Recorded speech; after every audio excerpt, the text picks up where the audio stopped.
Mataas na ba yung mga kuryente nyo ngayon, ha? Ano, magkano na mabinabayaran nyo buwan-buwan? Ayo, what's up? Ako nga pala si BT at nandito ngayon tayo sa BT Reaction and welcome to my channel, Tunay na Kritiko. At meron po tayong panonooring video ngayon. Ito po ay nagmula kay Pinas Balita TV. Sa mga hindi pa po nakakabisita sa channel ni Pinas Balita TV, bisita na po kayo mga katunay, at kung hindi pa kayo nakakapag-subscribe, subscribe na din po kayo mga katunay kay Pinas Balita TV. At syempre, huwag nyo rin po sana kalimutan na mag-subscribe dito sa channel ko sa Tunay na Kritiko sa mga hindi pa nakakapag-subscribe, and click the notification bell para maging updated po kayo sa mga reaction videos na aking ilalabas. At huwag na natin pagtagalin at sabay-sabay na nating panoorin ang laman ng video na hatid sa atin ni Pinas Balita TV at bibigyan natin ng reaksyon. It's all about Meralco na naman. Pasok! Nakakagulat. Ayan, nakakagulat talaga. talaga. Sa Santa Rosa Representative Dan Fernandez ang di mo na ipagsasabuatan ng Meralco at Energy Regulatory Commission or ERC dahil bigo ang mga ito na i-refund ng mga customer ang sobrang singil ng kuryente na umabot sa bilyong-bilyong halaga. Pero bago ang lahat mga Kapinas, kung bago ka pa lamang sa channel namin ay huwag mong kalimutan mag-subscribe at pakiclick na rin ang notification bell para mas maging update ka pa lalo sa lahat pa ng bagong videos na i-upload namin. At yun nga mga Kapinas, sa naging privilege speech ni Santa Rosa Representative Dan Fernandez sa plenaryo ay sinabi niya na masyadong mataas ang watt rate or weighted average cost or capital or WAH ng Meralco na ipinapasa nila sa kanilang mga consumer, at banat pa ng nasabing mambabatas ay hindi nila kinakalkula ang kanilang weighted average capital na gastos mula noong 2015 hanggang sa taon na ito, at binase na lamang di umano nila sa itinaktak na 14.97% na tubo noong 2010. Inakusahan ng lawmaker ng Meralco na may kasabwat sa ERC para mas makakuha ng malaking kita dahil base sa kanilang kita ay dapat nasa 9.23% lamang ang kanilang WAH para sa... Hoy, ano yan Meralco? Grabe naman kayo. Kaya talaga ang taong bayan natin patuloy na naghihirap, no? Mahal na nga yung bilihin. Tapos eto pa at tumataas. 'Di ba? Yung binabayaran mo sa Meralco. Kumbaga yung mga bulsa natin hindi na nakapagpahinga, OMG. Grabe! Sa sisiningilin nila ay base pa rin sa lumang prosyento. Inakusahan din ito ang kumpanya ng Economic Saboteur dahil hindi di umano sila sumusunod sa Renewable Energy Act of 28, at dagdag pa ng mambabatas ay ibinalik ang cash ng mga sobrang bayad ng Meralcong consumer. Matapos nga lumabas ang balitang ito ay umani agad ng samot-sari comment at reaction mula sa marami sa ating mga kababayan, at marami nga sa kanila ngayon ang hindi napigilan kanilang sarili na maglabas ng kanilang hineng at komento sa mundo ng social media. And the netizens posted, hindi lang dyan sa inyo ang mahal singil, buong Pilipinas sobrang singil nagpapahirap sa mga konsumidor. Dapat sa mga magnanakaw na ito ay kasuhan at ikulong, at dapat ibalik na sa gobyerno ang mga electric company. Kawawa na sobra dito sa Tacloban, Leyte at Samar. Kawawa ang mahihirap na mga mamamayan. Huwag nang ipaprivatize dyan, nagsisimula ang korupsyon lahat ng mga electric company. Maraming tama, no? Dapat hindi na privatize yan, yung Meralco, no? Pero kung nasa taong bayan yan, nasa gobyerno yan, siguro hindi naman ganun kataas ang singil dahil nung panahon ni Apolacay, di ba mga katunay yung mga umabot po nung panahon ni Apolacay dito, di ba? Yung Meralco nyo, di ba, hindi ganun kataas ang binabayaran nyo. Although sinasabi ng iba, hindi na ngayon panahon ni Apolacay, hindi na ngayon, iba na panahon ngayon. Di ba? Ayun nga ang mahirap Pa-upgrade ng pa-upgrade yung panahon ngayon, pero pati bulsa natin, pa-upgrade na ng pa-upgrade. Di ba? Nag-iiba yung itsura ng pera ng 1,000. Nagiging ibo na nga, agila. Pero tayo, hindi tayo makalipad na parang agila. Diba? Tama lang yun 1,000, agila.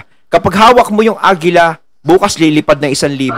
Alam nyo kung tutuusin mga katunay, ang 500 ngayon sa isang araw kulang. Totoo ba mga katunay? Para sa akin yun ang nararamdaman ko. Unang-una sa mahal ng mga bilihin talaga.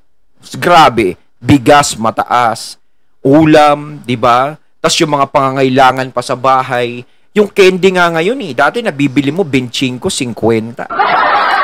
Ngayon, ilang na? 5 piso, 3. Diba? Tapos sasabayan pa ng ganito sa Meralco. Ang laki ng binabayaran mo. Medyo yung tubig mahilab-hilab ng konti. Kaya-kaya pa. Syempre, hindi naman natin pwedeng hindi gamitin yung mga appliances natin, gaya ng ventilador. Syempre, may mga naka-aircon dyan dahil nga mainit. Pero ngayon, bare months is medyo makakatipid-tipid. Pero syempre, sa kaginhawahan, kailangan mo ng ventilador, ganito, aircon, ganyan. Pero grabe, yung isinusukli nila sa ating ganyan, na parang hindi na tayo pinapaahon sa gastos talaga, no? Obligasyon natin yan, oo, obligasyon natin. Pero sana naman, no, maging fair naman sila sa mga mamamayan. Maraming salamat, naway maipatupad nyo sa lalong madaling panahon na sa ganun ay umunlad ng ating bansa. Yes. Sobrang pahirap na sa ating mga mamamayang Pilipino, naway buong bansang Pilipinas ang makamit na ginhawaan sa buhay. God bless po sa lahat ng mababatas. Putulin na ang korupsyon dahil kaming mga mahihirap, lagi ang nagpapasa ng kahirapan sa buhay. Muling pagpalain kayo ng may kapal mas malasap namin o maramdaman namin ang pagmamahal sa kapwa Pilipino. Yes. Hay nako, kami rin dito sa Taguig, lalo na sa akin tulupa may welding super at sobrang 6K ang binabayaran, wala namang gamit, ilaw lang naman at electric fan. Prep, bakit ganon? Sobrang maningil ang Pang may welding, malakas kumain ng kuryente yung welding, lalo na kung yan ang negosyo mo, no? Minsan, mura nga lang yung nasisingil sa welding. Kasi pag nagtaas ka naman, magre-reklamo naman yung mga customer. Dati pare, ganito ka lang maningil, ngayon iba na. Syempre, papaliwanag mo, mataas na kuryente ngayon. Minsan kasi, ganun, naghahanap sila ng kahit mga ka-close mo pa, customer mo, maghahanap sila ng mas mura. So, para ang parokyano mo is mag-stay sa'yo. Diba? Isa mga ganon sa negosyo, lalo niya sa mga welding, diba? Ginagamitan ng kuryente yan. Para mag-stay sila sa'yo, di kahit ano ka na. Napalugin na ganyan, sige, tira lang. Diba? Dapat kasi nakikisama din naman sila sa atin, yung Meralco, no? Hindi lang tayo pinapahirapan. Meralco, mga hinayupak, grabe ang hindi kong maningil kaya Meralco, walang patawad, lalo niyong pinapahirapan kaming mga mahihirap. Yes, kawawa dyan. I stand here today. Ayun, I stood here Dan a year ago, Fernandez, same place, same spot, congressman. And most likely I'd be delivering same kind of issues, but with more substantial and more enhanced subject that this representation would like to explore regarding Meralco's monopolistic and monosopnic state of mind. Yeah. Yes, Mr. Speaker, siguro you'll be wondering bakit ata parang adverse yung monopoly sa monopsony na karakteristik ng Meralco. And Mr. Speaker, allow me to explain a little bit about yung pong tinatawag nating monopoly at monopsony. At kung titingnan po natin ang ating pong Webster Dictionary, titingnan po natin yung ating pong mga Google, makikita po natin yung monopolistic dyan. Ang ibig po sabihin ng monopolistic ay yung pong seller ay control niya yung buyer.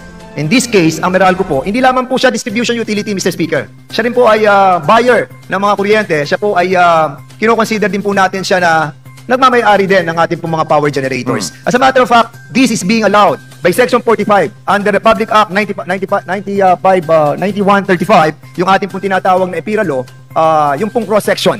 We allowed it. At ang tanong, paano naging control ng mga seller o nagbebenta ng kuryente ang Meralco bilang siya po ay buyer ng kuryente? Because we allow the affiliation, we allow na kung saan po ay nakakapagbigay siya ng equity sa mga nagbebenta ng kuryente, thereby constituting a monopolistic attitude. Alam nyo, Mr. Speaker, sa lahat po ng ating pong mga nagbebenta ng kuryente, ay sasabihin po ng Meralco, kami nagdumadaan sa competitive selection process. Meron kami tinatawag na power supply agreement. But we all know that there is a connivance between the Energy Regulatory Commission and the Meralco. And later on, Mr. Speaker, I will prove that there is a connivance between Energy Regulatory Commission and Meralco. But for the meantime, allow me to speak about what is monopsony. Kung sa monopoly, ang buyer ay nakokontrol ng seller, sa monopsony naman po, ang buyer, nakokontrol niya ang mga seller. Sandali, Congressman, para hindi ata nagtutugma yan. Di ba? Parang, bakit naman nakokontrol ng Meralco ang mga seller? Dahil ang Meralco po, sila po nagko-contribute ng ating distribution ng ating electricity output. 70% ng buong Luzon. They control the whole of Metro Manila, NCR. They control the whole of the Calabarzon, including my province, Laguna. They control Pampanga at Bulacan. They are so huge and enormous that they have subdivided the whole franchise. They have subdivided it into central, southern, and northern sector. Dahil napakalaki na po ng prangkisa ng Meralco, they cannot even operate and configuratively operate the whole franchise. Ang iniiwasan po nila ay magkaroon ng disturbance sa isang area at magkaroon ng blackout sa buong Luzon. Remember, Mr. Speaker, 60% of our GDP lies in NCR. Dito sa Luzon, 60% ang ating GDP. Control ng Meralco ang ating economic growth. Isang board of director ang nagko-control. Now, Mr. Speaker, sila po ay monopolistic. Sila po ay monosopnic. And I heard that the Metro Pacific Investment Corporation is in the process of acquiring the biggest, the largest natural gas power plant in Ilihan, Batangas, at 2,500 megawatts combined cycle natural gas. Kapag binili na po ng Meralco, which is being owned by MPIC, ang asset ng Meralco at ang Ilihan Power Plant, pag pinagsama mo ang dalawang ito, they will be creating a vertical integration system wherein they will be controlling the fuel supply, the fuel facility, imported fuel facilities, the power supply, and distribution under one board of directors. This concern our national security because they are so huge and enormous, no? Ang laki-laki na po nila that are even now expanding. And it entails our national security, Mr. Speaker. Alam nyo, nakakalungkot na isipin, Mr. Speaker, that we created a monster out of them. Mr. Speaker, ang kongresong ito ay naging party po ng pagbuo ng super franchise. In accordance with Republic Act 9513, we created a super franchise for them. And the power of this Congress is to amend, to revoke, to suspend, and even subdivide their franchise. And may I remind the Meralco, the Metro Pacific Investment Corporation, before they plan to acquire the Ilihan Power Plant, $700 million po ang Ilihan Power Plant. Bilyong-bilyong piso po ang halaga para bibili nila ang Ilihan Power Plant. Bago nila bigli ng Ilihan Power Plant, Mr. Speaker, ibalik po muna nila ang perang sobrang siningil nila sa 7.6 million subscribers dito sa Luzon. At hindi po nila kinompute ang kanilang weighted average cost of capital na nung isang taon, tumayo ko, the same place, the same spot where I injected that they have not computed. Never! Mula 2015 hanggang sa pagkakataong ito, hindi nila kinompute ang kanilang weighted average cost of capital na kung saan 14.97% ang kinocompute nila. Tama, no? Dapat ibalik nila yung sobra-sobrang siningil nila sa mga tao. Hindi yung inaano nila, ibubulsa mo na lang ng ganun-ganun. Hindi naman kasi biro-biro ang pagkita ng pera, di ba? Tayo naghahanap buhay tayo para yung mga obligasyon natin is magawa natin, mabayaran natin. Gaya, Meralco Tubig, kuryente, mga obligasyon yan eh. No, pero sana is gawin naman nilang maayos, 'di ba? Kaya hindi mo minsan masisisi yung mga gumagawa ng illegal, 'di ba? Yung mga alam mo na, 'di ba? Alam niyo na 'yan, mga katunay. No, syempre, kaysa magbayad ka na mahal, ganito ganyan. Hindi mo na masisisi kasi hindi sila nagiging patas din sa mga tao. Kung nagiging patas sila, hindi sila mabubutasan ng ganyan. At syempre, magpasalamat tayo is merong isang Congressman Dan Fernandez na talagang tumatayo at ipinaglalaban yung karapatan ng mga consumer. Siyempre, kailangan naman natin talaga ng kuryente, pero wag naman nilang abusuhin. Dapat ginagawa nila sa tama, ipinapakita nila sa atin yung tamang pamamaraan, di ba? Kung paano nila ginagamit, o ganto, ganyan, ganyan. Ngayon, kung may sobra, is dapat ibalik nila. Kumbaga, ang hirap-hirap kitain ng perang yun eh. Ibabayad mo eh. Ngayon, kung may sobra, di ibalik. Malaking tulong yun. O, di ba? Pwede may pambayad sa susunod na bill, no? Kung may maibalik. Di ba, pwede?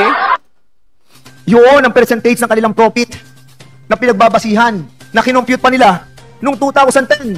And in accordance to the rules of wheeling rates of distribution utility ng ERC, ang sabi ng ERC, ng kanilang batas, kada 4 na taon, i-compute natin ang pinagkakakitaan ng Meralco sapagkat nung panahon na kinompute po nila ang weighted average cost of capital noong 2010. All the parameters, the indicators, the risk rate ng bansa, ang interest rate ng bangko, ang regulatory asset base, ang kanilang depreciation, lahat po yan ay matataas during that time because we have an Asian crisis during that time. And thereby constituting a higher weighted average cost of capital. Dumating po ang 2011, 2012, 2013, 2014, hanggang 2015 na lang po yan eh. Sabi ng batas, ng rules ng ng ERC eh. Ha? Meralco, with the connivance of ERC, they never computed. Mula nung 2015 hanggang ngayon, hindi pa rin po nagpo-compute ang ERC. And in accordance with the Asian crisis nung 2010, nung 2014, 2015, wala na po tayong financial crisis. And all the interest rate, ang risk rate ng bansa, ang financial requirements nila, mga indicators are telling that the weighted average cost of capital is so low. So, anong ginawa ng ERC at ang Meralco? They connive. Dahil pag nag-compute sila ng mga panahon ng 2014, bababa ang weighted average of cost of capital. As a matter of fact, I challenge each and every one of you. Tingnan po natin ang WACC ng Meralco today. Dahil sila po ay publicly listed office, they are being externally audited. Nakalabas po dyan kung magkano ang profit nila. At lalabas dyan, tingnan po natin ang WACC ng Meralco today sa Google. 9.23% ang kanilang WACC. Ngayon, 9.62% ang kanilang WACC. At sinisingil na tayo sa 14.97% mula noong 2015 hanggang ngayon. Grabe. Hindi makatarungan yan sa ating pong 7.6 million Pilipinos na siningil nila ng sobra-sobra mula ng 2015 hanggang ngayon. Nung unang taon na hindi po nila kinompute ang WACC noong 2015, that is acceptable. Ikalawang taon na hindi sila nag-compute, that is questionable. Ikatlong taon na hindi sila nag-compute, that is highly debatable. Pero ika-4, ika-5, ika-6, ika-7, ika-8, ika-9, ngayon magsasampung taon na, hindi pa rin nila kinocompute. That is incredible. BS, yung mga nandyan sa ERC, mula 2014 hanggang ngayon, we need to invite them, all the commissioners, all the chairpersons must be invited here to be investigated because they have to be held responsible. Why? They never computed, Mr. Speaker. They never computed. And we're giving them thousands of pesos of money, monthly, dahil sila po ay pensioners. Hanggang ngayon, pensionado sila. Binabayaran natin sila dahil hindi sila nag-compute ng tamang profit, ng kita, ng Meralco. At anong sabi ng Meralco? Ano sabi nila? Meralco cares. Di ba ano sabi ni Manong Go sa kanya Ate Maita? Oh, bumababa na po ang ating per kilowatt. Oh, bababa na po kayo ng 50 cents per kilowatt. If they really care, Mr. Speaker, alam na alam po nila ang WACC. 9.26% lang ang profit. Parang pinapasakay lang tayo dun sa bababa na ng 50 kilos, ganyan. Ganyan, babayaran nyo, ganyan. Parang nauutulang tayo rin. Dapat nila, kung meron talaga silang moral decency, moral purity, and rectitude, they should have tell ERC, ERC, nakakahiya na sa taong bayan. 10 taon na tayong hindi nagko-compute. Dapat i-compute diba? Nila yun. Nakita naman natin ang WACC. We were being externally audited. Figures won't lie. Hindi mapapasabalian kaya that they're being externally audited. And we need, Mr. Speaker, ibalik ang sobrang pera sa bayan sa pamamagitan ng cash. Ibalik natin sa 7.6 million Pilipinos, including you, including me. Magbalik sila ng pera sa atin. Ayun, at ating natunghayan ang video na nagmula kay Pinas Balita TV. At syempre, natunghayan din natin ang isang Congressman Dan Fernandez, no? Is napakaganda nga na meron tayong isang katulad niya na pinaglalaban yung karapatan ng mga Pilipino na dapat talaga ibalik yung mga sobra-sobrang sinisingil nila sa atin. Dahil mantakin mo, may sobra-sobra pa pala tayo doon kung tutos, tapos bayad tayo ng bayad. Kung tutuusin yung sobra na yon, is pwede pa nating ipambayad yun sa mga susunod na bill, di ba? Tama ba ako mga katunay o hindi? Grabe yung Mirago, mauta kayo ha? Kaya mga katunay, ano masasabi nyo tungkol dito? Comment lang po kayo sa comment box. So once again, I'm BT and I'm out. Peace.